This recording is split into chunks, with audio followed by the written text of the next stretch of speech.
ओम श्री गणेशाय नमः। ओम नमः शिवाय। अग्नि यज्ञ, देव यज्ञ और ब्रह्म यज्ञ आदि का वर्णन। भगवान शिव के द्वारा सातों वारों का निर्माण तथा उनमें देवाराधना से विभिन्न प्रकार के फलों की प्राप्ति का कथन। ऋषियों ने कहा, प्रभु, अग्नि यज्ञ, देव यज्ञ, ब्रह्म यज्ञ, गुरु पूजा तथा ब्रह्म तृप्ति का हमारे समक्ष क्रमश वर्णन कीजिए। सूत जी बोले, महर्षियों, गृहस्थ पुरुष अग्नि में सायंकाल और प्रातःकाल जो चावल आदि द्रव्य की आहुति देता है उसी को अग्नि यज्ञ कहते हैं। जो ब्रह्मचर्य आश्रम में स्थित है उन ब्रह्मचारियों के लिए समाधि का आधान ही अग्नि यज्ञ है। वे समाधि का ही अग्नि में हवन करें। ब्राह्मणों, ब्रह्मचर्य आश्रम में निवास करने वाले द्विजों का जब तक विवाह ना हो जाए और वे उपासनाग्नि की प्रतिष्ठा ना कर ले तब तक उनके लिए अग्नि में समिधा की आहुति, व्रत आदि का पालन तथा विशेष यजन आदि ही कर्तव्य है। द्विजों, जिन्होंने ब्रह्मा अग्नि को विसर्जित करके अपने आत्मा माही अग्नि का आरोप कर लिया है, ऐसे वानप्रस्थियों और सन्यासियों के लिए यही हवन या अग्नि यज्ञ है कि वे विहित समय पर हितकर परिमित और पवित्र अन्न का भोजन कर ले। ब्राह्मणों, सायंकाल अग्नि के लिए दी हुई आहुति संपत्ति प्रदान करने वाली होती है, ऐसी जाननी चाहिए, और प्रातःकाल सूर्यदेव को दी हुई आहुति आयु की वृद्धि करने वाली होती है। यह बात अच्छी तरह समझ लेनी चाहिए। दिन में अग्निदेव सूर्य में ही प्रविष्ट हो जाते हैं, अतः प्रातः काल सूर्य को दी हुई आहुति भी अग्नि यज्ञ की ही अंतर्गत है। इस प्रकार यह अग्नि यज्ञ वर्णन किया गया है। इंद्र आदि समस्त देवताओं के उद्देश्य से अग्नि में जो आहुति दी जाती है उसे देवयज्ञ समझना चाहिए। स्थालीपाक आदि यज्ञों को देवयज्ञ ही मानना चाहिए। लौकिक अग्नि में प्रतिष्ठित जो चूड़ाकरण आदि संस्कार निमित्त हवन कर्म है उन्हें भी देवयज्ञ ही अंतर्गत जानना चाहिए। अब ब्रह्मयज्ञ का वर्णन सुनो। द्विजों को चाहिए कि वह देवताओं की तृप्ति के लिए निरंतर ब्रह्मयज्ञ करे। वेदों का जो नित्य अध्ययन या स्वाध्याय होता है उसी को ब्रह्मयज्ञ कहा गया है। प्रातः नित्य कर्म के अनंतर सायंकाल तक ब्रह्मयज्ञ किया जा सकता है, उसके बाद रात में इसका विधान नहीं है। अग्नि के बिना देवयज्ञ कैसे संपन्न होता है, इसी तुम लोग श्रद्धा से और आदर पूर्वक सुनो। सृष्टि के आरंभ में सर्वज्ञ, दयालु और सर्वसमर्थ महादेव जी ने समस्त लोकों के उपकार के लिए वारों की कल्पना की है। वे भगवान शिव संसार रूपी रोगों को दूर करने के लिए वैद्य है, सबके ज्ञाता तथा समस्त औषधों के भी औषध है। उन भगवान ने पहले अपने वार की कल्पना की जो आरोग्य प्रदान करने वाली है।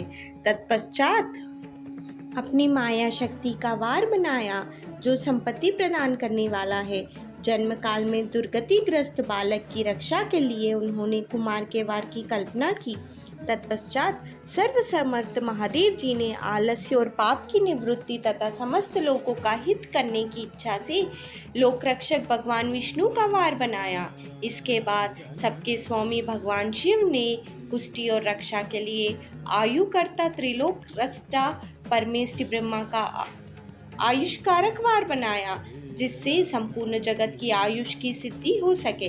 इसके बाद तीनों लोकों की वृद्धि के लिए पहले पुण्य पाप की रचना हो जाने पर उनके करने वाले लोगों को शुभाशुभ फल देने के लिए भगवान शिव ने इंद्र और यम के वारों का निर्माण किया। ये दोनों वार क्रमश भोग देने वाले तथा लोगों के मृत्यु भय को दूर करने वाले हैं।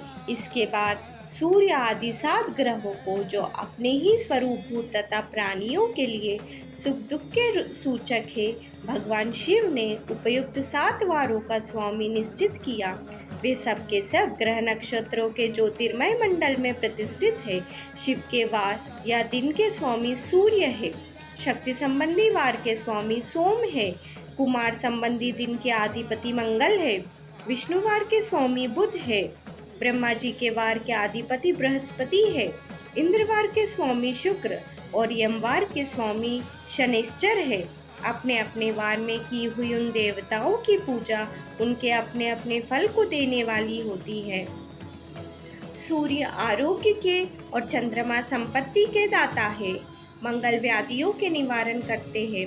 बुध पुष्टि देते हैं। बृहस्पति आयु की वृद्धि करते हैं। शुक्र भोग देते हैं और शनिश्चर मृत्यु का निवारण करते हैं। ये 7 वारों को क्रमश फल बताए गए हैं जो उन देवताओं की प्रीति से प्राप्त होते हैं।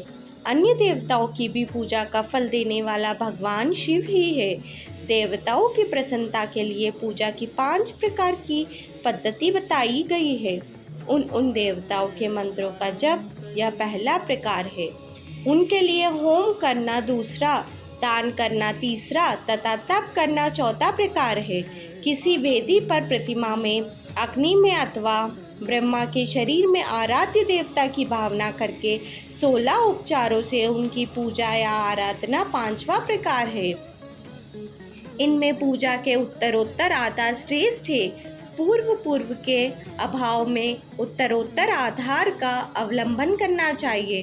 दोनों नेत्रों में तथा मस्तक के रोग में और कुष्ठ रोग की शांति के लिए भगवान सूर्य की पूजा करके ब्राह्मणों को भोजन कराए। तदंतर 1 दिन, 1 मास, 1 वर्ष अथवा 3 वर्ष तक लगातार ऐसे साधन करना चाहिए। इससे यदि प्रबल प्रारब्ध का निर्माण हो जाए तो रोग एवं जरा आदि रोगों का नाश हो जाता है। इष्ट देव के नाम मंत्र का जाप आदि साधनवार आदि के अनुसार फल देते हैं। रविवार को सूर्य देव के लिए, अन्य देवताओं के लिए तथा ब्राह्मणों के लिए विशिष्ट वस्तु अर्पित करें। यह साधन विशिष्ट फल देने वाला होता है तथा इसके द्वारा विशेष रूप से पापों की शांति होती है।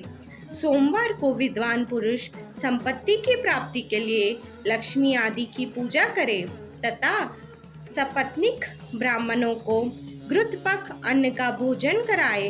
मंगलवार को रोगों की शांति के लिए काली आदि की पूजा करें तथा उड़द, मूंग एवं अरहर की दाल आदि से युक्त अन्न ब्राह्मणों को भोजन कराए।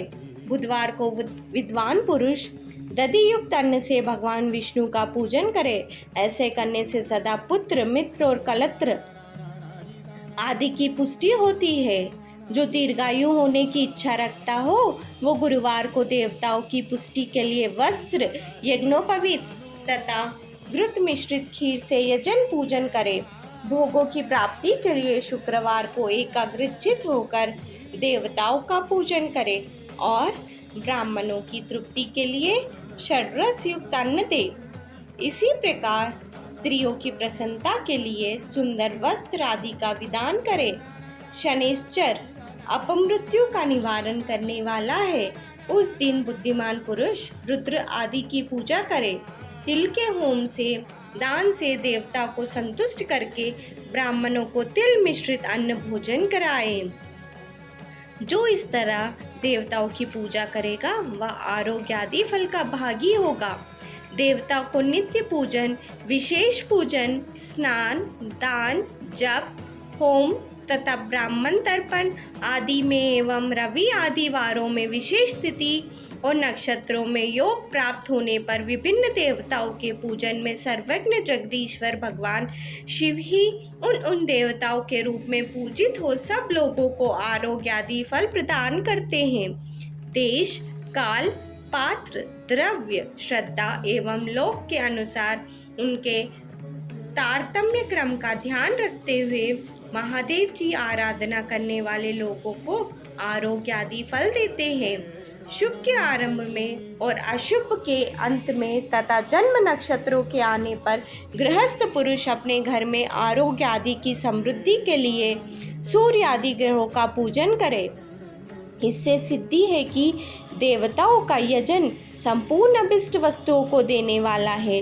ब्राह्मणों को देव यजन कर्म वैदिक मंत्र के साथ होना चाहिए। शूद्र आदि दूसरों का देव यज्ञ तांत्रिक विधि से होना चाहिए। शुभ फल की इच्छा रखने वाले मनुष्य को सातों ही दिन अपनी शक्ति के अनुसार सदा देव पूजन करना चाहिए। निर्धन मनुष्य तपस्या द्वारा और धनी धन के द्वारा देवताओं की आराधना करे।